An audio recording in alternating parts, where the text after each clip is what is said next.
I'm not a natural creep. You know what I mean? I don't think you gotta have a little bit of natural creep to you to be like, come here, girl. Like you gotta have a little. I can do it if I know that it's going to be received well, and that's why I relate to Thomas. But that's a rejection thing. I think that no. There's if there's a pie to it, part of it personally for me is a rejection thing. But for most men, it is not a rejection thing. It's just not their natural. You're not a natural creep. So you wanna be invited to be. Now I can be.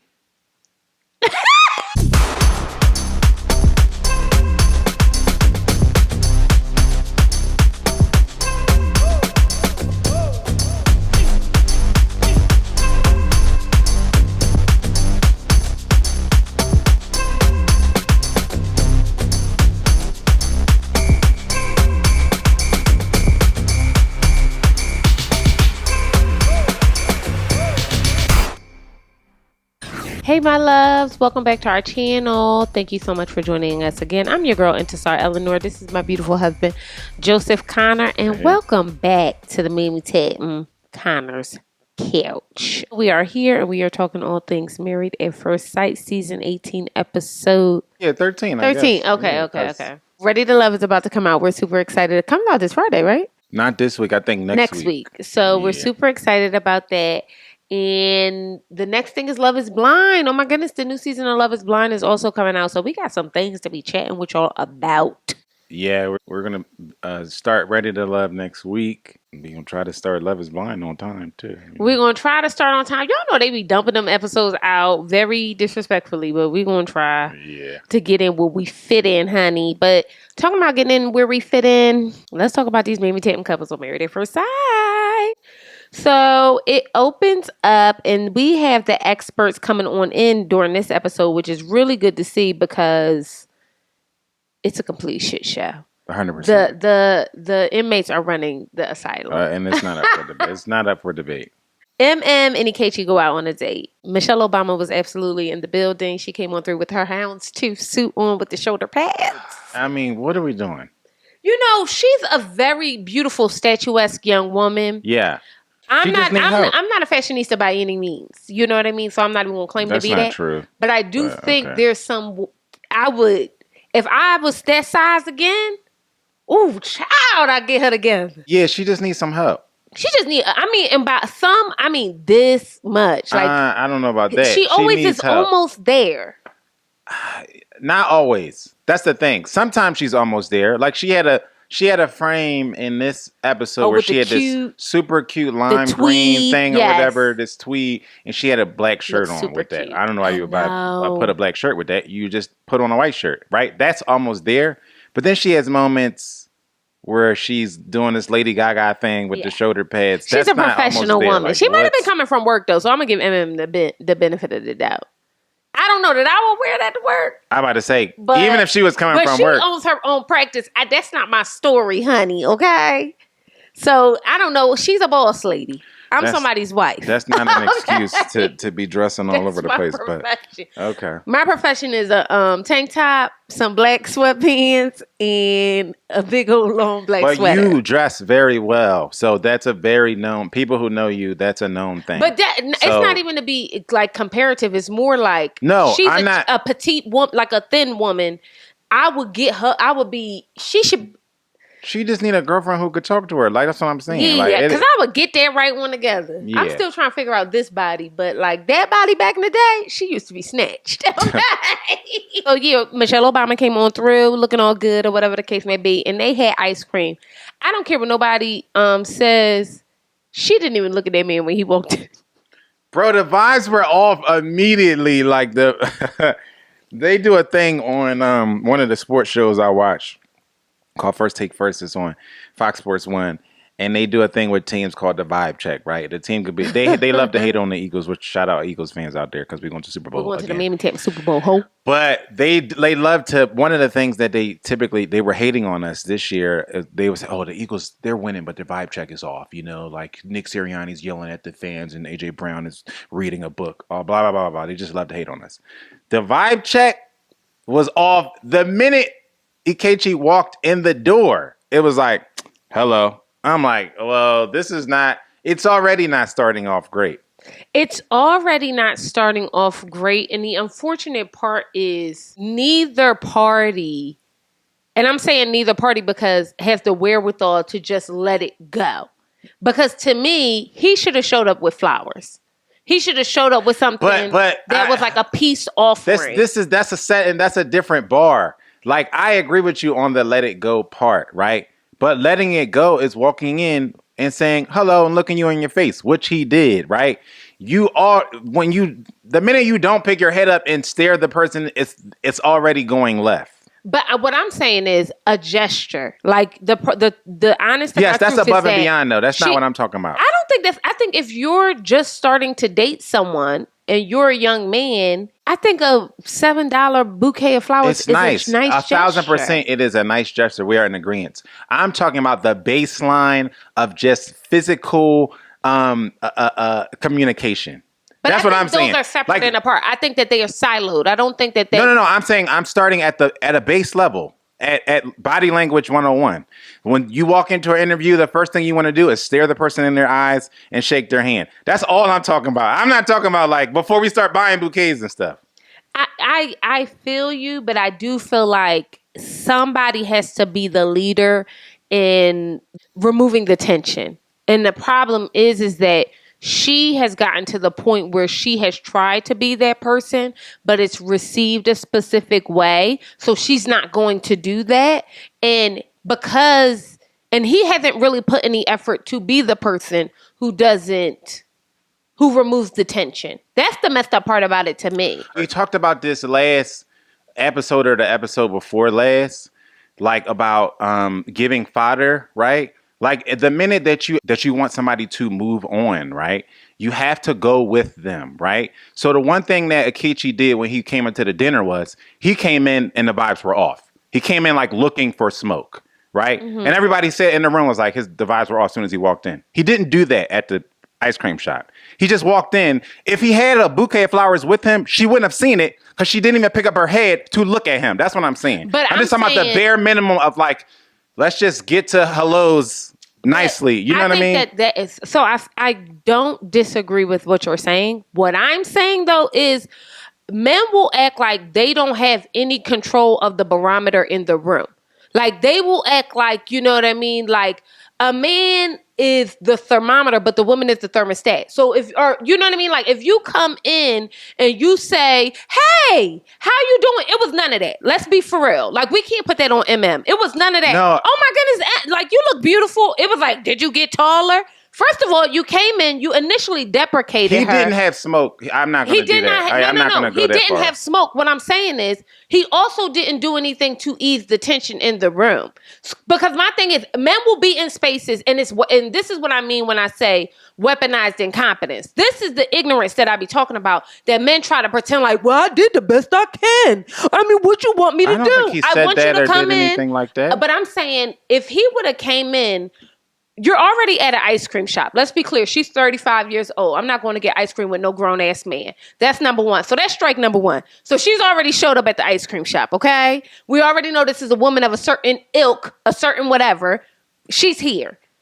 But at the time that you've decided that you are going to meet here and you're going to move forward, you don't think a little pep in your step? I don't. I'm about to say, because I'm not disagreeing with you. I'm saying accountability goes both ways. I would have loved for Akechi to walk in. I just want to see some romance with a box of 1,000 roses. I would have loved that. I'm saying at the bare minimum, we should just look at each other in the face and say hello. And that's all I'm saying. And they didn't even do that. And that was like really sad to see, because also it's exhausting. Like, but also it's the audience. We immediately get the red flag of this is about to go left. Yes. But he was one step in the door, and I said to you, "Here we go." I could feel it, and you're not wrong at all. Like I could feel it, and I felt like the reason why I'm on Ikechi is because he's the man in the relationship. And his biggest thing is that nobody is allowing him to be the man in the relationship, but he doesn't do things that of leadership and what a man would do. And I think that that's what be annoying me about like some of these conversations about what a woman's supposed to be doing and whoop-de-whoop, or not what a woman's supposed to be doing, but what she could have done or whatever. I'm about to say, because to me it was less about what a woman should be doing. Yeah, because if she would have walked in and he didn't pick his head up and look at her, I would have had an issue with it. I 1,000% agree, but somebody has to be the person who is like, you know what? There's been a ton of times you and I have had an argument and you want to sulk and do that whole thing that you like to do. And I'm just like, I'm not doing it. And I have to set the tone. Yeah, but so I'll be like, you know what? I'm over it. You need to be over it. If you're trying to move on from something, I can't then be like, I'm not looking at you in the face. That's what I'm saying. Like, and I if somebody is trying, the one place that I'm just trying to cape for my girl, and we don't have to cape for it because we're in agreement. Like you said, we've talked about this in our own relationship. Yeah. If we're trying to move on, you have to help your spouse move on, especially if you know that you know what I mean? That it's a little tension in the room. It does feel like she isn't trying to, in her effort to not give any effort, it feels like she's adding to the tension. Yeah, that's what I'm saying. And I'm not asking her to go above and beyond. No. Like, it's not, the onus is not on her in my mind. I'm just saying, like, we got to lay a ground floor here. Yeah, like you know what I mean? The least you could do is look him in the face. And that's the truth. And like I said, I don't want this to be like a dig on Ikechi. It's more just how I see the dynamics between people who just got out of like an argument, and y'all not even arguing about nothing real. That's the even weirder part. Like, people really be outside arguing about stuff. Y'all arguing about like, I don't even know. To be honest, I don't even know what y'all are arguing about at this point. I really don't. Right? I don't either. So I don't know what the energy is for, but they go on. I do feel like he was trying to. I feel like he was trying his best. I feel like he gave what he could give. He asked her, what brings you joy? And she said, you know, this ice cream, support, this, that. Even that, I felt like. Which I see what I mean. Like, listen. She could have been like, wigs. You know what I mean? If I'm going to be on your side, right? Especially when I feel like somebody is doing you wrong, right? But at the moment, where we're now telling them to come to the table and do something, right? I'm on your side. You lose me if I feel like now you're scooting your chair back away from the table, right? Yes. So, because you could just stay at the table. Yes, because not do anything. Ikechi is by no means going above and beyond, like you said. He's not, right? And we that is kind of to be expected of him. But it did feel like in this scene he was just trying to move forward. It felt like she was not with it. Like, he's like, okay, well, what makes you happy? And she like, a good man. Like, you know, that's basically what she was saying. You know what I mean? And I was like, but same, girl, you gotta move on. You gotta just try to like make it to it's what we talked about a couple of videos ago. Like, you gotta, even when you gotta feel like you faking the funk, you gotta just try to like put on a happy face and just make it through he's about to get on a plane and leave at this point. And you can't. So you only gotta only gotta fake the funk for like however long you're filming at this coffee shop or whatever the hell. And that's the thing. Like, I think that you miss an opportunity, and I don't know how she feels. She might feel like in this moment, I'm done. You know what I mean? She's upset, which we've all been there. We've all been there. The problem is that you're here. Sometimes there is not the resolution that you seek. And I think a lot of people bury the lead on that. Sometimes resolution doesn't look like you're right, I'm wrong. Yeah. You know what I mean? Or I'm right, you're wrong. Sometimes resolution doesn't look like that. Sometimes resolution is, I hear what you're saying. I understand how you're feeling. We're going to work on it and move forward. So sometimes it doesn't feel like full resolve. Somebody heard you. You got some kind of reciprocity. It doesn't always feel that way. And sometimes resolution just doesn't come expeditiously. Sometimes it takes time to get there to where you're fully resolved. And so in this situation, I think that holds true because you're not going to get any resolution at the ice cream shop, right? You're just not. So now you got to just be at the ice cream shop. But you also, exactly. And I feel like you can't hold him, and I can't believe I'm saying this, but I don't like when people hold people hostage to their feelings. Yeah. Because I think sometimes you have the opportunity to have these conversations. You got to like get everything that you need to get to out. And then you have to make a conscious decision that I'm either going to be okay with this resolution or I have to move forward on my own accordingly. You know what I mean? Because it's unfair to Ikechi, and I can't believe I'm saying this, because now he's coming in on eggshells. And now I understand. Now he did that same thing to you, so I'm not going. But I'm saying somebody has to be the person that ends this cycle. Yeah, and if you see your spouse taking that step, go with them. That's what I'm saying. Yes. That's what I'm saying. I'm saying in this moment, we can't say he came into the ice cream shop looking for smoke. So now you have to go with him. That's all I'm saying. That's all I'm saying. And this is from a personal space of, like I said before, like I used to perseverate on whatever I was upset about, right? But the minute Zar is like, okay, let's go get ice cream, I then have to just be like, okay, cool. Yeah. Now it's on me if I'm like, all right.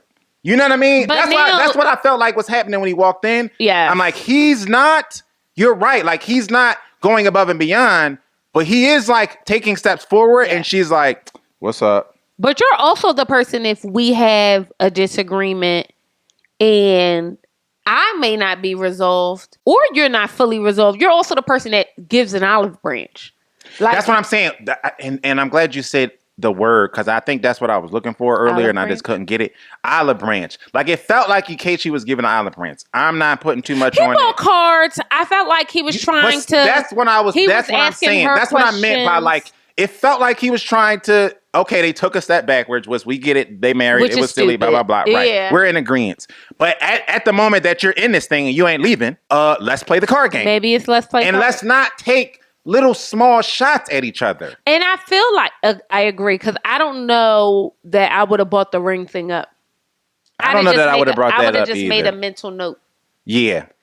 And especially if you already on ice and we know these things happen. Zara was out the other day without her ring. I do it a lot. You know what I mean? But my hands swell. And my ring is tight, so you have to get me I'm not going to say I need a new ring, because I really do love my ring, but it needs to be resized, because my hands is fat. Nah, your hands is fat. But when I eat certain things, they swell up, so, like, I got to take them off. So I do forget sometimes. But inversely, Joe has, like, 6 rings. Yeah. He has, like, rings I'm a for man. every occasion. My ring wasn't $10,000. No, you know what I mean? So I got a gold one and a silver one, and I got one for the gym, and you know what I mean? Yeah. But it does happen where you doing something and you take your, you know what I mean? For sure. I take my ring off at night, right? Because I can't sleep with jewelry on or whatever.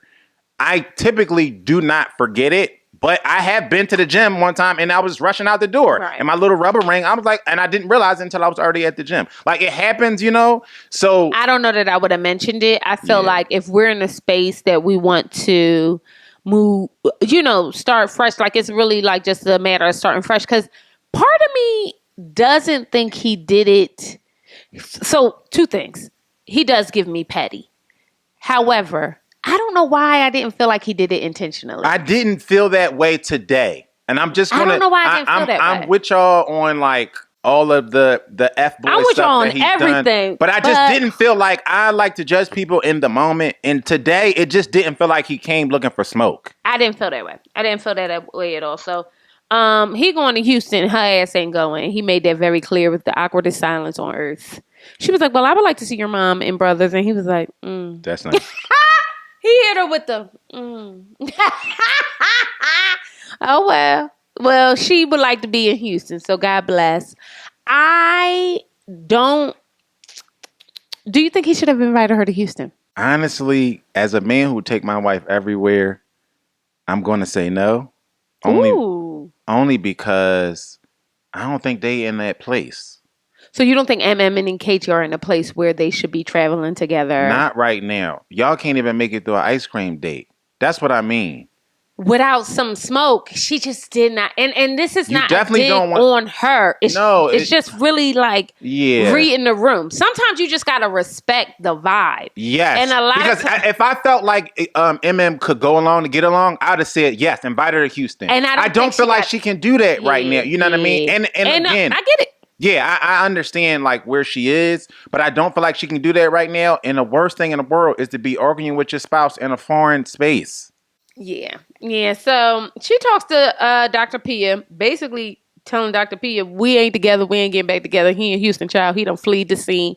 I think he done took everything out his Chicago apartment, and now he going. She said, EKG is going. Put him on a Mimi's head milk carton, honey. I don't know where he at. That's what she said. Now, he also isn't talking to her. He told her he was going to call her and check. He asked her, which is like... He did ask her. It's so silly. Would you like for me to check in? And you're 40-something years old. Why don't it is so? It will never. It is so lost on me, right? Like I genuinely do not understand how men will make the statement that they want to be men in relationship and they lead nothing. They will lead you to nowhere. They do nothing that shows that they have any leadership qualities. In what world are we supposed to be married? And you got to ask me. Well, in the world that they live in, because whenever David checked in, he got castrated for it. So they live in a different world because his housemate got ripped apart for checking in. You know what I mean? It's a weird world that they live in. You're right, but their world is very different. I'm just so bored his shortcoming wasn't the asking. His shortcoming to me was not following through. Don't overpromise and underdeliver. Don't say I'm gonna check in, or do you want me to check in and then not check in? I don't know which day this was at this point because MM is very quick to be like, "Hey, how you doing, MM?" In case she ain't here, you know what I mean? Like that's quick to do that. She will get on a bus. I appreciate it though. It's just too much. It's a lot. Sometimes it's a little. And I'm saying this because publicly, if you want to stay in a relationship, the last thing you need to do is publicly lynch your spouse. That's just not something you should do. Period. And so I don't know where they were at that. Like, hell, he could have been going 24 hours at the time that he ain't going. I ain't heard from him in forever. You know, I don't know, but you know what I mean? But even that is, to her point, even that's a lot. So I don't know. MM and KG, y'all get on my goddamn nerves. I would just appreciate it if y'all just dissolve this and keep it the goddamn moving. Because let her out. She still wants to work on it. No, she doesn't. No, she said that to Dr. Pia. She said, no. She said when she was on the balcony, Dr. Pia said, "Can you do this? Can you do that? Can you do this?" And she said, "You know what? I'm not there, Dr. Pia. I'm going to tell you that that's not what I'm going to do." You know what I mean? So she low key, she told me. No, she said that she was not going to reach out to him. But then Dr. Pia said, she said to Dr. Pia, "But I am still open. I'm still open to working on my relationship." She said that. It just seems to me... It was a bit confused. Like, it was a little confusing. It seems to me, release them. Release me. Okay? Release me. Okay? So let's talk about somebody else who should be released. Alan and Madison. Child, Madison, release Alan. And stop playing with all of us. And release me, Madison. I don't want to participate. Much happened in this episode, BT Dubs. I do feel like that. This is not one of those episodes where we like, hey, nothing happened. I know, right? A lot of nuanced things happen. Number one, I don't give a damn what you say, Mr. Allen. That dog is bad as hell. The dog, Foofy, Lulu, Fofo, Laffy, Luffy, Lassie needs Tassie. To be arrest her because jail. She is jail. She's a criminal. That dog, Allen, and I love take dogs. That dog to the nearest PetSmart today. Okay, Luffy is not it. I don't know what's going on because you told us that the dog just initially, Allen, you told us, well, you know what, the dog was getting acclimated to the new space and he was excited to see you and all of that. And I'm gonna go with you. It all made sense. But 20 weeks later, I don't know where we are. I don't know where we at. But the dog done seen Dr. P 1,000 times. He done seen a crew, the producers, the PA, his assistant. Come on. The dog done the been dog around. Is on the production team. The dog is on a production team and still acting an ass. No, you need to literally. take that dog to a trainer. And I saw a viral TikTok a couple months ago of somebody who specializes in training badass dogs. I will send you their information. That dog is bad. So Madison and Alan chat with Dr. Pia. They are obviously having issues with their physical intimacy because Madison is not into Alan. And instead of saying that she's just not into Alan, she keeps stringing us along. Like, him and I just have a great, like, I trust him. Like, I feel like I can tell him things. Exhausting. It's so exhausting to me because I know for a fact, Jack, that if Alan looked how she wanted him to look, his personality could be the same exact way. Okay. And he got his little isms, but they could be the same exact way. And she would love it. Not only that, but it's exhausting because I don't like when people sit in these experts' face and gaslight them and everybody else that's watching. She constantly does this thing where she takes her issue and makes it a we issue. No. Physical attraction is not a we issue between Madison and Alan. It's a you issue. 1,000%. Intimacy is not a we issue between Madison and Alan. It's a you issue. And she sits in front of every expert that she's sat in front of since week 1. And when they asked them, well, how you guys doing? Well, we're just struggling. No, you're struggling. Like, and that's what I wish that Alan would stand on a little bit more too. Like, no. This is not an us issue. You don't like me. You're not attracted to me. When I asked you about long term, you said forever is a long time. I think that that's going to be hard for Alan. Because then you would have to admit to yourself, right? I think there's a part of him that just doesn't want to admit to himself. He might be thinking it. I genuinely believe. I don't think he's this. Well, you could tell he was thinking it because he kind of came out of his shell last episode and said a little bit. He came out of his shell this episode too in the gym. Power to you, Alan. Yeah, he was giving standing on it, but he kind of came out in the other episode and kind of said as much. Like, yo, like I'm not getting nothing from you. I don't even know what to do. Yeah. At this point. Really don't know what to do. So they do play this game. It's called Just the Tip, which is a great name for a game. But Joe didn't think it was a good. Because they not doing nothing with the tip. Let me tell y'all something, y'all. We got a card game. Don't do that. Y'all need to get this card game. And I wish I would. I'll put it in our Amazon shop. I'll put it in the Amazon shop. Please put it in the Amazon shop. Because it's a great card game. I'll put it in the Amazon. I'm gonna make a whole thing, all the little gadgets and things. Why not? Yeah, that's what we got a card game. It's a great card game. But the card game that we have, the force is the wrong word. It encourages physical interaction. Yes. It's not a bunch of like a question. Well, what did you eat when you was a kid? Like, no. Like, wow, what's up with their card game? It's supposed to me, they should need have to be something. Touching is what you're saying. Right. Something that encourages physical. Our card game is like, kiss your wife in the tongue. You know what I mean? Or kiss her where the sun don't shine. And that's why it's a cool card game, because you don't know what you're going to get. And it's good if you struggle with physical. Like I struggle with a lot of touch. Or I did struggle with a lot. But also it incorporates not only in physical touching, but it got a little drinking in it. It's like one of the cards is like, do this, and if not, take a shot. Yes, you know what I mean? Yes. So now you're still encouraging. You know what I mean? Yes. And I just felt why not give them that? Alan, call me. I will give you this card game because it's really good. Whatever, boy. But it is. It was a fascinating game. They asked about foreplay. And what do you want to do right after sex? I do think it's important. And she said E too. I think it's important to have these kind of conversations. But I think to your point, I don't see the point of having it prior to being intimate. What you mean? And I mean, when I mean intimate, I don't mean like actually all the way there and having sex. I mean like physical touch. Yeah. I think basic physical touch. I think like kissing. If you're not kissing, and I think you can ask about those things while you're in that stage.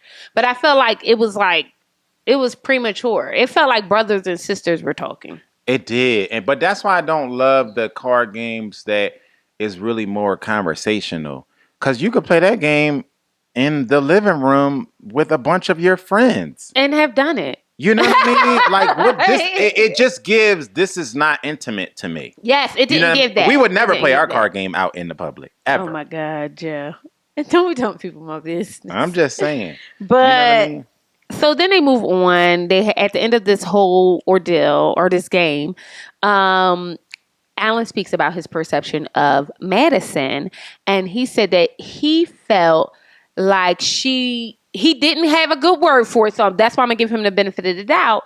But he felt like she was somebody who was more transactional, like her affection. A party girl. It was right when they said party girl. Which why would he be wrong? Not only this, regardless of whether it was an accurate depiction of her or not, these people don't know each other. They're still getting to know each other. They're still very early in the process of getting to know someone, right? So her playing this whole thing up like it was such a violation for you to have a wrong impression of me. Most people's first impression of another person is wrong. I think if you took a poll, 90% of people's first impressions of another person will be wrong. People's first impression of me is always that I don't have a lot of words and I'm mean. No one who's friends with me would categorize me as mean. No, nobody. Not one person who knows me, right? But people have said to me, and plenty of people have said to me, before I met you, I thought you wasn't going to talk to me. And I'm like, why? Because maybe I got rested bitch face. I don't fucking know. But people... You are a bad bitch.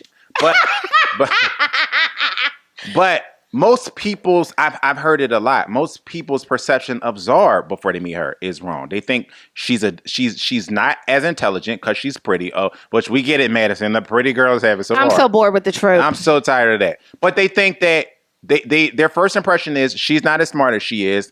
And a lot of people do think I'm mean. I do think and they will also be wrong. I think I skew meaner than I am. I think I might be a little bit meaner than you are. Probably so. I do, but that's because I don't do fake. Right. So the point is that most people's first impression of somebody they don't know is incorrect. So for Madison to play this up to me just gave fake again. So let me say this. The reason why I gave fake to me is because you're not going to get me to believe you got them titties pushed up, okay? You got them breasts done. How about that? You in the gym the way you are. Them extensions coming up out your mammy tapping head. The lashes, the tatted on eyebrows. Not to be transactional. If you're under the impression that I've invested this much in me and you're not going to come up off of something, I'm leaving here with something. And I think that's okay. But it's not even... It's okay. It's not even about that. You led with... Oh, yeah, I'm the first one to buy around. This is her quote verbatim. I'm the first one out of my friend group to buy a round of shots. All Alan said was, it tracks. But that's all he said. But you also lead with what you think other people should look like. So the idea that somebody would judge you off for looks, and that's the very thing that you do. The first thing you said to Alan was, you need to go to the gym more. Or he seems like a pushover. How did he seem like a pushover? You've said 2 words to this man. Right. And that's why it feels like you're conflating. Performative. Because the truth of the matter is this. If you're under the impression I spend the amount of money I do on Botox, these good bras that I wear, okay, I got good titties, but these good bras that I wear, and you know what I mean, these good wigs or whatever, and you not coming up off of something, a lot of what, yes, it is transactional. Somebody got to help keep this up. There's no reason. It's an investment. In the same way these girls get these BBLs and then go out there, let's keep it 100, and go out there and look for a man of a certain stature, standard, pay, whatever. It's the same damn thing. So why are we acting like we don't understand what the hell he's talking about? And guess what? He would be oh so lucky. You're going to pay a bill. You're going to do this. You're going to do that. No, this whole thing where we don't understand what pretty privilege is, or oh my God, I'm so pretty. All I have to do is fight in spaces and win. I'm exhausted with. I am exhausted. I'm gonna be very honest with y'all. I wouldn't trade being pretty in for nothing. I would rather be pretty than I would be smart. Yeah, I would rather be pretty than be smart, and I'm blessed because I can do both, right? But the truth of the matter is, I know how far. Yes, pretty privilege will get you. Being pretty has gotten me, and we're not going to sit up here and pretend. And you, all my life I had to fight. No, stop it, girl, because stop. not only are you considered commercially pretty. You the universal standard. You what they say is the universal standard. I was just about to say, not only are you considered, can Madison be considered the universal standard of beauty, but you're a white pretty woman in America. Girl, you got Shut the hell up. Oh, my life is so hard. I just couldn't do it. I wanted to turn the TV off. But my thing is, be ugly. Be ugly and let us know how that is. Then be ugly. Cut all this out. Let the eyebrows grow in and the tattoo fade. You know what I mean? Take them extensions about your mammy tapping head. It just was not real to me. It just was not real to me. It's not real. And it really reeked of, this is another chance for me to add another layer, another paragraph in the case that I'm trying to make against Alan, and why when I get to decision day, I'll be able to say, you know what, this is not working out because it's him. You still are doing a piss poor job of convincing us that Alan is the problem. Full stop. And I don't care what nobody says. So when Alan goes to the gym, she leaves. Sis said, I can't do this. And she leaves Excuses. I need in 2025 Black women to cry more. And that's only because every time I see, and this is really sad, and I don't want anybody who's not Black to feel like I'm coming at you, because I really am not. I am exhausted with seeing white women cry. It is becoming, and I don't know if that means I'm not in touch with my feelings, like it could be a me thing. No, it feels weaponized. But it feels like it's like a constant stream. That's kind of why I fuck with Michelle, because I never see it. She don't crack. The little bit I can redeem, that's a redeeming quality for her, is that, because she is got a little Karen vibe, but the redeeming quality is that we don't see her like, I can't believe he's treating me like that. No, but she did do some of that. But I think if she was crying, I would be like, call the police, jail. Well, she was doing the teary-eyed thing where the tears don't fall. Okay, well, so the point is, I feel like this was blown out of proportion. That's how I feel. Alan goes to the gym to talk to her. Alan got that fresh cut. Alan, I don't know who cut your mammy tap me head, but that's your friend. Okay? No, put that man on the books. The cut was definitely fresh. The cut it was flattering. Yeah. Not that I don't think Alan's a bad guy, but it was a very flattering haircut. But before we even get to the gym, we got to stop at Madison left to call her friend. Child. Truth is, I'm tired. But when she left, I told Zara, I said, she's not coming back. And she's not calling her friend. But Alan she didn't leave with a bag. We didn't see her leave with a purse. No. Nothing. No. And Alan was on the little nanny cam talking about how she ain't come home. This was minutes later. That man was asleep on the couch waiting for her to get home like a parent. But I knew it. This is just an excuse for you to leave. That's all it came across as, just an excuse for her to leave and then not come back and then blame him for the reason why she left and didn't come back. But those contracts must be ironclad. Because I don't know. Something is given that, and I don't mean like, something is given like they can't leave. I don't know about that, because everybody going home. No. Everybody's going home, but also this is the first time I feel like they're still continuing, outside of Ikechi, everybody's still continuing to show up for filming. And over the last couple seasons, people be like, I'm done with this, I'm out. You know what I mean? Yeah. And that's not what we're seeing here. We know for a fact, Jack Madison is not into Alan. Right. But it can't be ironclad enough, because everybody still continues to be in and out. But that's because you can't, I think if you say, maybe there's something about if you have them stay in the same domicile, maybe it's like a kidnapping. It's like a prison-y. I don't know. But I feel like it's got to be just is too many loopholes. Like, yes, Madison gets upset. Oh, I'm so upset. And then she leaves and doesn't come back, right? And then Michelle is never at the house with David. And we never see Ikechi on filming whenever he has to film. Ikechi is never filming. Like, everybody just leaves whenever they want to leave. So this contract, the OGC got to be pretty lax. I mean, I can't. They meet at the gym. She's working on her back, okay, or whatever they call it. She working out or whatever the case may be. Now, she explained her feelings. I do believe her feelings, if they are hers, they're facts to her. You know what I mean? So I'm not. I know I said a lot. I know I said a lot, but I do believe she's entitled to have them. And Alan did something that I didn't necessarily agree with, and he brought up the fact that you two have stereotyped me. When we brought up earlier that he said that she said that Alan was a pushover. And he said, you've done that to me as well. Said things that you weren't fully understanding of. That was my first impression. I've moved on from that. You know what I mean? But she was not having it. And we had to go to therapy about that, because I used to do the same thing. If Joe was mad, in a moment he could be mad, but then I would bring up why I'm mad. So here's the thing. Which is wrong. Here's the thing. Alan's content was correct. His timing was incorrect. Yes. Right? What she means is we had to go to therapy, because when I'm upset and when you're upset, whoever the the persons are in the relationship. When one party is upset and trying to work through said issue, that's not the time for the other party to now raise their grievances. You know what? Since we here. Right. Like that. You was getting my goddamn nerves. It never ends well. Now, here's the problem is we've been waiting for Alan to pull this backbone up and elongate it for a long time. And so I was just pleased that he was giving her a little bit of tea for her fever because he was right.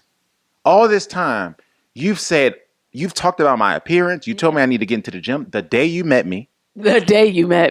You have told me whatever grievance that you had with me, I needed to get over it and just get along to get along. I had to do all these things, but when it comes to you, you can get upset, cry wolf, and leave the house for 48 hours. Something is unequal here. Yeah. Alan was 1,000% right. It just was the wrong time to do it, and she played that up. Oh, I can't believe you're doing this right now. I mean, it was just such bad acting. It was terrible. It was hard to watch. It was hard to watch, and it was also her moment. We haven't really gotten a lot out of Madison, I feel, all season. So I do feel like it was her moment. So girl, shine. I guess. You know what I mean? Do your thing. But I did feel like Alan was right. He was even right to go upstairs and like try to squash it. Like, I don't want to ever feel like I'm disrespecting you or hurting you. I even like how he handled that. Like, but she didn't deserve that. And that's my issue with it. I'm certain he feels that way now. He must. Because I didn't even love to see, because in a legitimate relationship, that's exactly what he should have did, because it would have been received well with a partner who was definitely, you know what I mean, dialed in and apart. Yes. It would have been received well. She doesn't deserve the partner that Alan can be to somebody who is actually into him and into this process. She doesn't deserve it. So it's hard for me to watch because I'm like, this is what you would do if you was actually like bought into a relationship. You 10 toes down and you like, you know what? I didn't mean to, I want you to know how much I care about you. Even that was cringy because I know that she doesn't care. She don't care. So that's why even the tears was so fake, because you're not crying these tears because you actually care about what his opinion is of you. You don't care. Yeah. That's why the reason why when he was talking about longevity, your response was forever is a long time. You ain't gonna let that go. It's just because you made a point the other day when you said people will tell if you just listen. You said something. You said the issue is that y'all are not listening to men.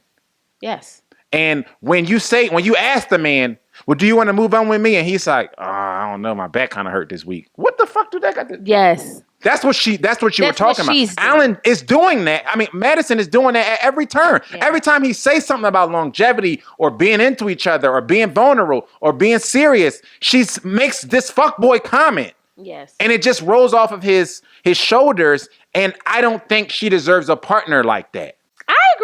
I agree. So let's chat about Thomas and Camille real quick. Now, I'm excited for Thomas and Camille. Obviously, they screwing, which is good. I really am excited for them in that regard. They sit down with Dr. Pia. This was a cute episode for them, but it was also I don't know, did it feel a little weird?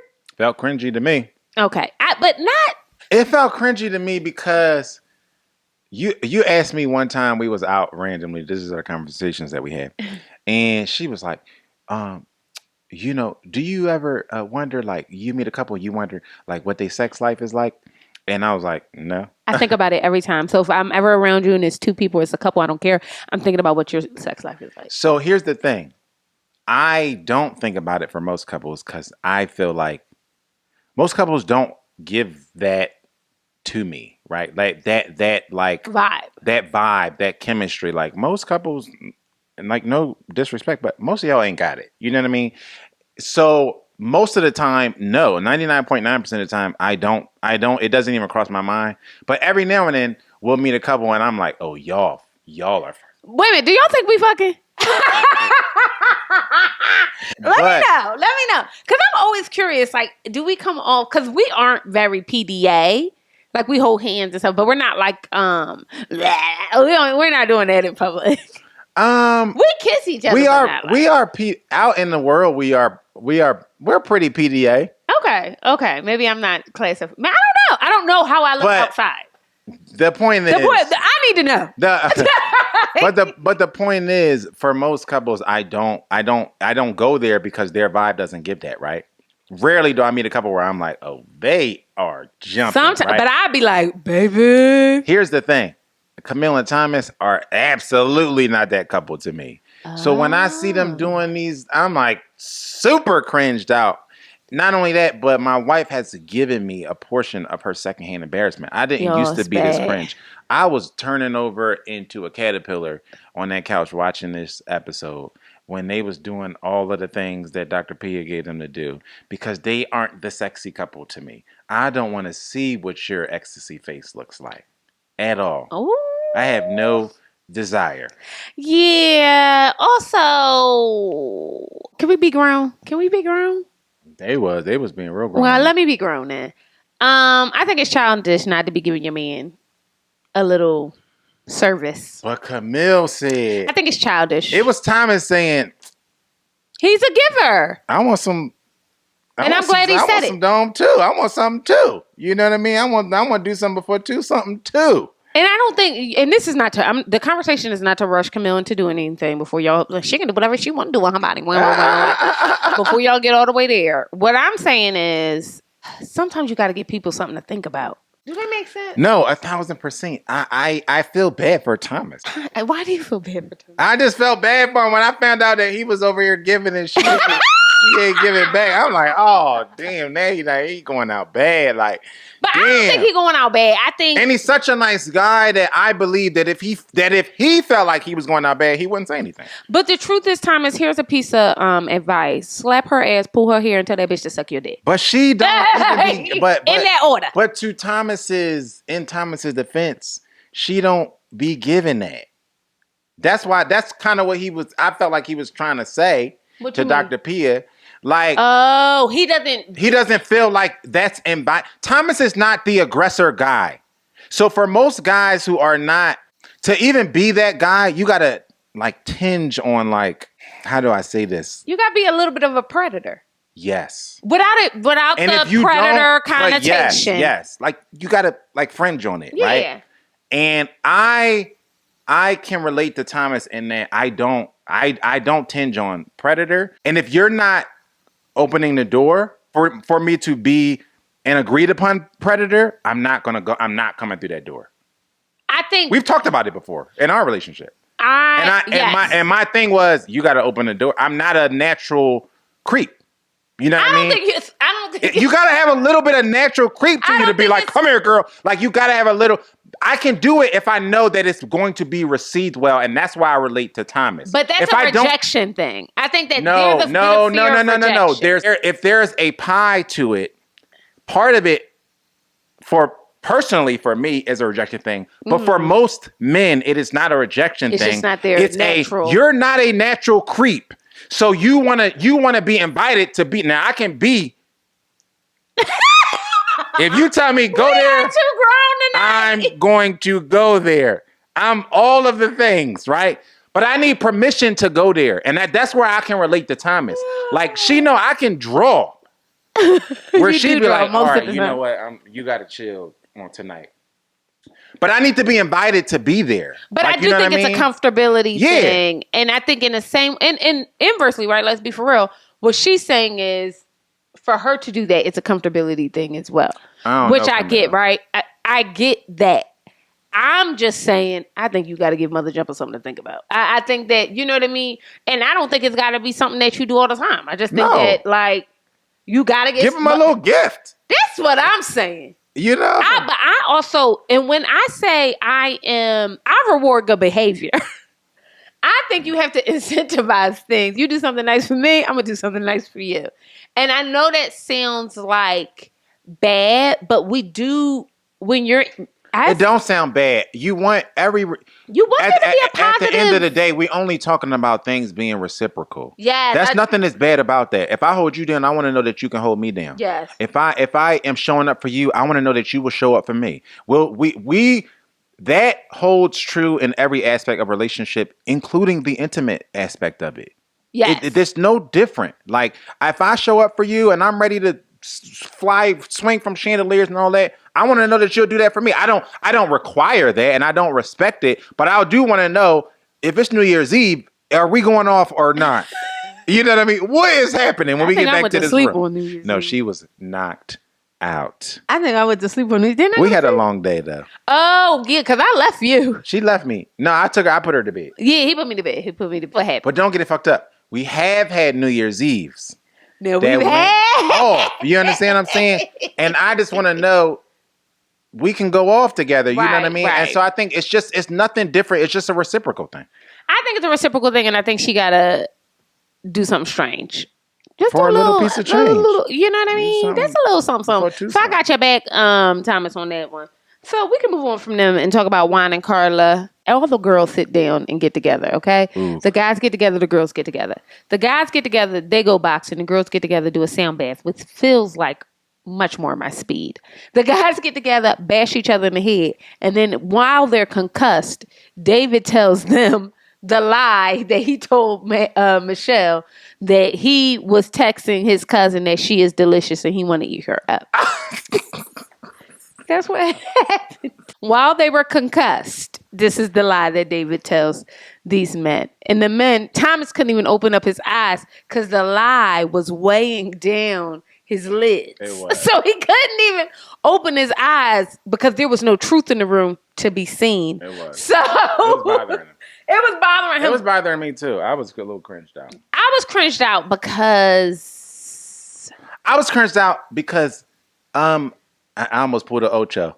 I said I was cringed out because my guy. You can tell me the truth. You can tell me the truth, my guy. And actually, I want you to tell me the truth. I would prefer that you just did. 1,000%, because I will keep it real with you. And in a case of yours, David, I'm going to be on your side because I know that your wife is a terrorist. And I think a lot of I'm going to just keep it real. I think your wife is a terrorist. So if you just tell me the truth, I could just talk to you about how should you navigate. I can give you some real advice. You know what I mean? Okay. But he's telling this lie to far too many people. And that's what's frustrating to me, because this is ballooned.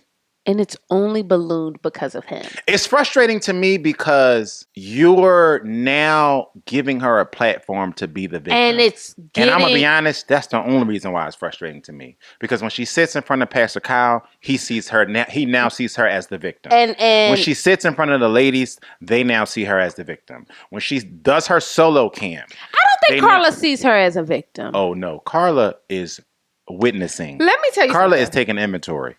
I'm gonna tell y'all, Carla really should be my girlfriend. So Carla, call me, girl. I really like this woman. So they do their sound bath. The ladies do their sound bath and they start to chat. Okay. MM tells us how Ikechi is absent again, which we all know. All they said was, MM, what do you want in your drink? Ikechi ain't here. Yes, precisely. That's exactly what happened. And they move on from that because that's a tale as old as time. So then Michelle shares with the girls the text message. And when I mean, it was awkward as hell. Okay? But it also shows how this is Michelle's calling card, and she saw an opportunity with this. Because to even go to an outing and to be intentionally armed, like, oh, I can't wait to go tell everybody else what David is doing. Again, it goes back to the last thing you want to do if you want to stay in your marriage is publicly air your spouse's dirty laundry. She has no intention of staying in it, but it just really reeked of, this is performative. Like you really, and I'm glad that David kind of stood on his soapbox and said to her, and let that out at some point during the conversation. He said, you really don't care. Yeah. Like you don't care. And I'm glad that he let that out, because that gave us a window into what he's singing behind closed doors and when they're not filming. Like, because apparently he was letting out that she said to him, I really don't care. But wait a minute. Let's take a step back, because I want to talk about the girls and their reaction to this story. Because Carla added the color. Let me tell you something. My girlfriend said, Carla sat there and said, Michelle said, well, he was out with y'all. And Carla said, yeah, he was out with Madison and Alan. And then Carla said, yeah, I showed up with him. And then she was like, yeah, well, he stayed out later. She was like, well, he was helping you, Madison, look for your phone. Like y'all were together looking for your phone. And then Carla gives her the side eye like, No. Back up. Okay. Because Madison said, yeah, Carla got there and then we bounced. Yes. And Carla was like, no, that's not what happened. We all went home together. But then she hit it with the side eye like, you're lying. Then she said, what did Carla say at the end? The truth will come out. But did y'all see Carla give the side eye? Orgasmic. Did y'all see Carla give the side eye? She hit that bitch with a side eye. Madison, like, that was crazy to me. Carla saw something we did not see, y'all. I don't care what nobody says. Carla saw 1,000% something. And she was Alan's eyes must be closed. Was he there or not? Well, Alan is not a woman. Oh, that's true because you do that a lot too, and not like a dig. That's not a dig. No. I don't take it as a dig. Yeah. I think Alan is not a woman, and because I be noticing stuff. He be like, "What do you mean?" Yeah, and so I don't really. Carla knows Madison, like Carla know Madison better than Alan do. Carla know Madison better than Madison do. How about that? Carla said, "Girl, I'm reading you like a book. Okay, you're giving Dr. Seuss, ho." It's not. That's what you're giving. And I really enjoyed every bit of it. So shout out to Carla for making my day. Because she hit that bitch with a side eye. Those looks, if y'all don't know what we're talking about, please go back and rewatch the episode and just watch Carla's looks during that segment. Carla is giving away, I know more than y'all know. But when she told her, y'all was looking for the phone together for, whoa, what? Oh, awkward. But they left together. Woo, woo, woo. That was too awkward for me. The awkward part came when she said, "The truth will come out," and then gave like a The Office look at the camera. No, literally. What was that, Carla? Shout out to her. Now that we're chatting about Carla, let's get into Juan and Carla, and then we'll dig out David and Michelle. Juan and Carla is out here. Child. They meet with Dr. Pia. And they meet about their intimacy and how close they're getting, their physical touch. They are not touching each other. Also, another couple who's giving brother-sister vibes. Okay, we're brothers. We're happy. We're singing and we're colored. Hilarious. Okay? That is going to be at the front of this episode. I'm serious. That's what they're giving. High five. Yes, that's what it was giving. They out here doing these tantric poses and everything like that. Not giving. I don't know what they was giving. They were disrespecting the tantric. Oh Zar, no, I love a tantric experience. Stop telling her. We getting grown today. We did a little tantric experience a long time ago. I love a tantric experience, but I just like to be close to my wife. You know what I mean? He does like to just. I just like to be close to my wife. He likes skin to skin. I must not have been hugged enough as a child. So skin to skin is my. The skin to skin is definitely my thing. And when you do tantric, Carla, one thing I'm gonna be on Carla's side is. When you do tantric, it's not like doing, jokey. Duo yoga. No, it's not like they was doing cheerleader poses and shit. What are y'all doing? No, tantric is very personal and awkward. You in the motherfucking face like. No, you are. Please stop. You just made my skin cry. No, but you are. And and when you do couples tantric, you're naked. Joe. You are. Why are you telling people our business? It's not Zara, it's not an us thing. You are. Like when they tell you to do couples tantric or whatever, especially the sensual. Or you could be in lingerie. Or lingerie. You can't be in lingerie, but you ain't got no clothes on for real. So you're doing the poses and all of that, and you're very close to each other, and it's only awkward if you're not into the person. Did you feel like that was an appropriate thing for... No, because you got to be locked in to do it. Otherwise, it gets very laughy, jokey, like it did. And it doesn't go anywhere. And my problem is nobody is asking Mr. Juan the actual questions. This woman is a beautiful woman. You have to tell us why you don't want to touch her. Yeah, no, let's get into it. They're not getting into it. And it's not that this is just your process. You said it yourself that prior to this, you are more affectionate than this. Mm-hmm. What is it about Carla that you have a boundary? Full stop. We got to answer that question. Yeah, they're not. That's the one thing I've kind of been disappointed with the experts on, because they really haven't peeled back the onion on that. And Juan is not one of those people who are going to be. He's not going to be forthright with this information. And you need to really dig into that, because then I think you would reveal more of like Ron's frustration. Like, you know what? I just think she a kid. And then you would stop putting adult. Carla in these situations where she wants to be serious about intimacy and affection and something like that, and somebody's playing around. That's annoying as hell too. It is. And she doesn't know if he doesn't say it. Exactly. So she's thinking, we just taking our time or whatever the case may be. But she's also a beautiful woman. She's a beautiful person. I'm certain she feels like, starting to feel like, is it, like, what's wrong with me? I think Carla's feeling that, though. I mean, honestly, I don't think she is either. I think her confidence is better than that. She's a very confident woman. I think her confidence is better than that. I'm going to be honest. She like... I don't think she's thinking that shit either. She ain't thinking that. But the point I'm trying to make is, they had this old... Mary Poppin ass. They had Mary Poppin in a lingerie in a teddy come on through and get them together. Why would they do that to Juan like that? I told Zar that was the first time I've seen a man, you know, in an intimate space with two women, and I felt bad for the man. I wanted to rescue him. Why would they bring that John? Why would they do that? But I do think those type of professionals are important. You shouldn't be in a lingerie, though. Let my wife be in a lingerie. You don't need to be in your big back ass. Don't do that. We're not doing that today. That was because if this session is to stoke my flames, that's what it's for. It's for to stoke my flames and the flames of my wife. We want to stoke the fire. We want to, rub the embers together. That's what we're trying to do here.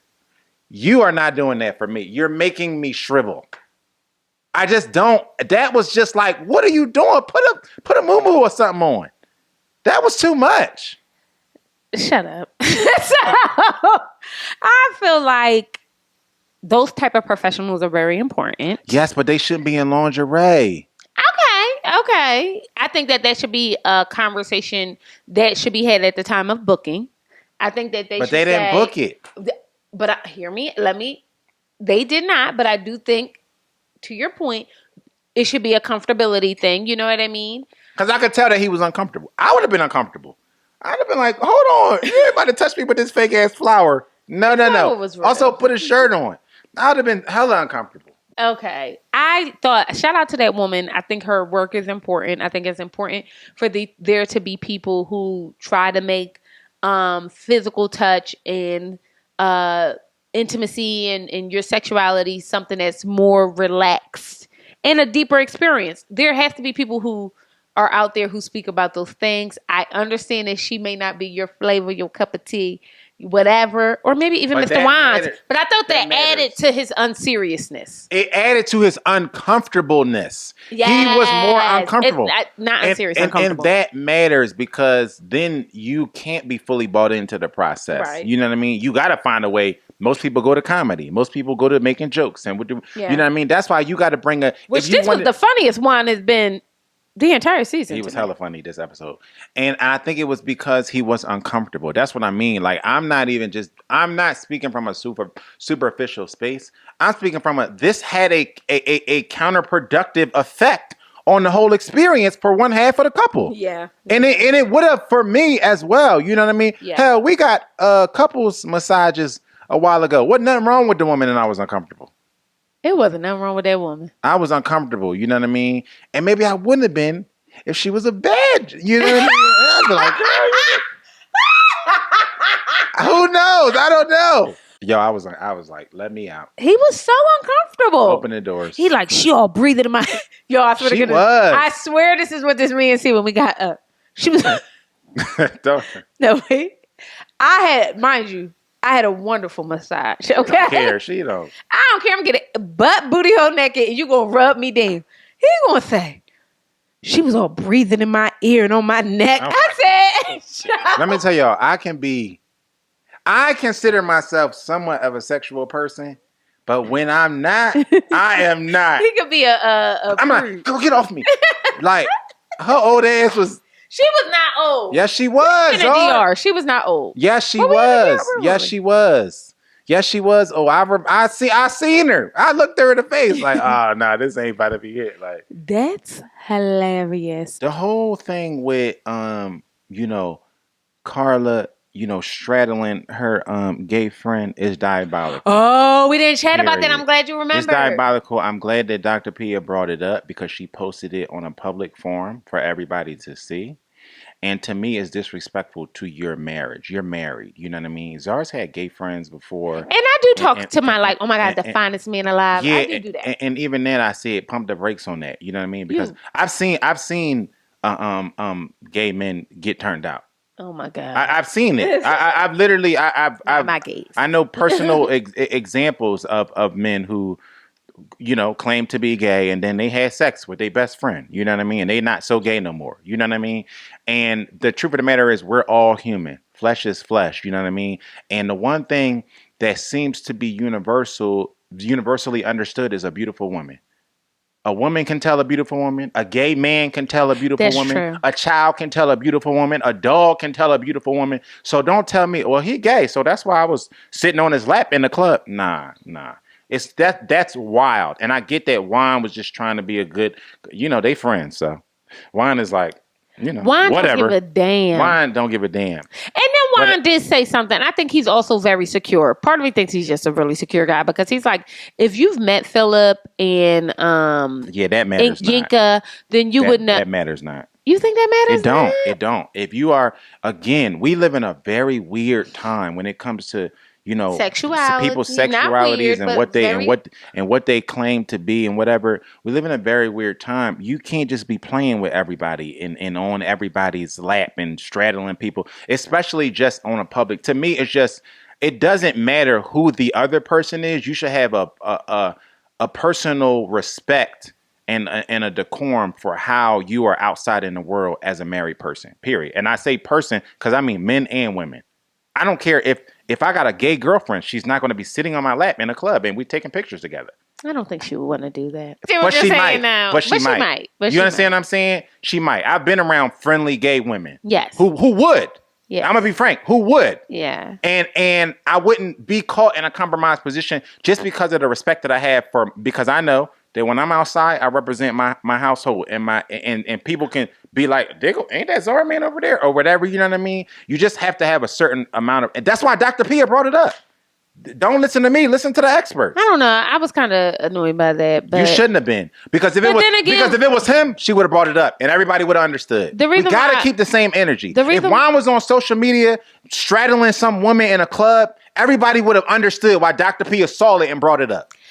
You know what? And that's the reason why I understood where she was coming from. She's just trying to say, like, are you guys taking this seriously? Right. Because that gives, I'm unserious about my relationship. 1,000%. Period. 1,000%. So, Carla, I tried to save you and I bring that up, but Joe was listening, Chip. Let's talk about David. Let's get back to David, lying ass. Don't do him. Michelle talks to Pastor Cal and tells Pastor Cal she's so triggered by cheating because let me out. Stop the car. Because her parents divorced because of cheating. Now I can go with her there. Where I cannot go with her that this is not David's problem because you, number one, don't like David. You don't even care. You don't. That's care. where I can't go with it. You don't care. You don't care, and it's unfortunate because David is short-sighted. If he was longer-sighted, he'd have aired her out, told her, you funky dog head ass bitch. You wasn't fucking with me, so I wasn't fucking with you. Period. Okay? And guess what? Yes, I do got a new bitch. And you don't need to know who it is right now. You don't need to know who she is. I used to love her. Oh my God. And I still do. The problem I'm having, and this is quite literally the only issue I'm having. And I said this to Michelle's face, by the way. I don't think that David did you wrong. I do feel like David did something wrong, though, and not being honest. And not because he owed you honesty, but because it just didn't require a lie. I'm not going to lie. One of the only gripes that I have with us being on the after show is that I filmed for 1,000 hours, so I get it. It cut a lot of Zar's episode. Because she had a lot more like cringeworthy moments with these people. I was just telling people. She called Juan a fraud, a car salesman. Y'all never saw that. She told Michelle, I don't think your man did anything wrong. I don't think he did nothing wrong. And they cut. I get it. Their episode was 30 minutes, so I guess I think that's what they had to trim. Yeah, because you filmed for a long time. We filmed for 10,000 hours. Yeah, you filmed for a long time. So I get it. But I was in the room, so I am sorry to y'all that y'all didn't get to see what I saw. Yeah. Because I told her straight, I don't think that you're not going to get me to feel bad for you. So we can leave that there. You know what I mean? But however, he can also have had done something wrong. Those are two separate things. And that he just didn't owe you a lie. That's how I feel. I feel like he don't even owe you a lie. No, he didn't. He didn't. That's my gripe with him. Like, I just wish he would have been honest about it, because I don't think you had to lie. And the truth is, there would have been a slow clap heard around the world if he would have told her, I don't really care. Yeah. And yeah, I am texting. The same way he said in her face, I love her. I used to love her too. The same way he said, I'm going on dates, I'm doing this, I'm doing that, I'm doing that. If he would have just said, yeah, it wasn't meant for you, my bad, her name started with an M too. If he'd have said that, we would have been like, yeah. You got to stand on it. Yeah, you got to stand on it. Like, you know what I mean? Because he does not have to endure what he's been enduring. We can't believe that you could deprecate somebody in that manner by this time for 5 weeks, and they have nothing to say about it. We just can't do it. They have no feelings on it. There's no world. She says, well, you told me that you liked that I was being honest. You weren't being honest. You were being cruel. Yes. And those are two different things, right? The truth of the matter is, honesty doesn't require you to be nasty. Right. You can be honest about your feelings about somebody without deprecating them. Right. You can be honest without disrespect. That's not something that you are capable of doing. So, Neil, you've disrespected, deprecated this young man, and he out here doing his thing, his thug dizzle, and we supposed to be mad at him? There's no world. But then to do the whole thing of like, I don't even know who you are. You told me you wanted me to be honest. I'm just meeting him now. And I'm just like, you didn't want to know him. You never wanted to know him. You never asked him questions. Your whole thing for 5 weeks was, I just can't get over the fact that you live in your parents' house. That's all you had to say to this man. You never wanted to know him. You never wanted to know him. So of course you don't know him. Yes. So that's why. And that's why I felt like, I wish he would have been like, I'm talking to a girl. She asked about me. You know what I mean? She want to know what I do and where I do it at. She's interested in my ongoings and my job and my, you know what I mean? I just wish she would have stood on it, because the lying is really the issue here. The lying you know what is I mean? The only issue. And it's not even that. For me, it's a discipline thing. This is another thing I said. I said, for me, it's more a discipline thing, because this is only 8 weeks. I don't believe that he should have to put up with the disrespect and the deprecation for 8 weeks. I'm just saying, bruv, you can't wait 8 maybe 10 weeks before you get on another, pussy ain't nothing but meat on the bone. What are we doing? You can't wait 8 weeks. And I'm not saying deny your self-affection. I'm saying get in the clear. Because first of all, we already know how this is going to spin. This ain't your first rodeo with a white woman. We all know how this is going to spin. You're going to be the problem, and they're going to find a way to do it and amplify it. So why are we playing? Because even I think, I want to say it was Dr. Pia alluded to the fact that, like, she was like, listen, I know you're not a bad guy. She said something. No, that was Keisha. Keisha said that on the after show. Oh, it was Keisha. Thank you. It was Keisha saying, like, I know you're not a bad guy. And to me, it felt like she was trying to say, my frustration is that they are going to try to take this and paint you as a bad guy over it. And yes. And it makes you look like Neil makes people start to review everything. Oh, he lacks discipline. Which we know That's why he lives at home. Which we know is not the case. Yes. Which is why I was with him when he was standing outside of the meeting with Pastor Kyle, and he was like, I'm not doing this. But wait a minute, let's take a step back. Okay. He's saying Pastor Kyle's face and lied straight to the pastor. Yeah, which, cool beans, you know what I mean? Whatever. We in the lie now, so we might as well keep it moving. Pastor Kyle, who's obviously an instigator, says... So you gonna call your cousin or no? Like, we're gonna call her today, we're gonna call her in 15 minutes, we're gonna call her in an hour. What are we doing? He tells Michelle, well, you already know what you need to do in front of David. You already know what you need to do. You just need to call First of all, Pastor Kyle! But you know what? That was the first time that Pastor Kyle, I think, really just didn't know what to do. He really didn't know what to do. He was really in a hard place, and that to me was just an indication that like he just didn't know what to do. So he was like, well, call the cousin. I don't know. Call the cousin. The truth, because he did ask Michelle, like, was this something? Because David alluded to the fact that he felt that Michelle was on like the outs. Like, I didn't. Because she was. So he asked Michelle, were you on out? She was like, well, I thought we were doing good. So no, I kind of, so here's the thing. When I say y'all have to listen to each other, I mean it. How do we even come back from another thing I said? How you speak to each other is so important. It's so important because you can't take those words back. Yeah. So as we're having these cruel conversations with David about who he is, what kind of man he is, or Alan, about his size and his weight and what he looks like, as we're having these conversations, people are putting that in their mental Rolodex. You can't unhear things. You cannot unhear it. And I think that there's something lost on that. You know what I mean? So he could not have thought, oh, what you meant was this, or I'm going to give her the benefit of the doubt and we're going to still stay in it. He couldn't have thought that. He's listening to what you say and he's acting accordingly. So in his mind, you're done. You're not going to go past decision day. You was checked out in week 1. Michelle actually told somebody on the wedding day. Yeah. She said, I was checked out on the wedding day. I couldn't get past the whole thing. I went to a bathroom, had the whole breakdown in the bathroom. We all saw it. So why sit in our face and try to play us to the left like we haven't been watching the show and pretend that you have been bought out this whole time? I thought we were doing good. I thought we were improving. No, you didn't think that. You gave this man your ass to kiss for 1,000 weeks.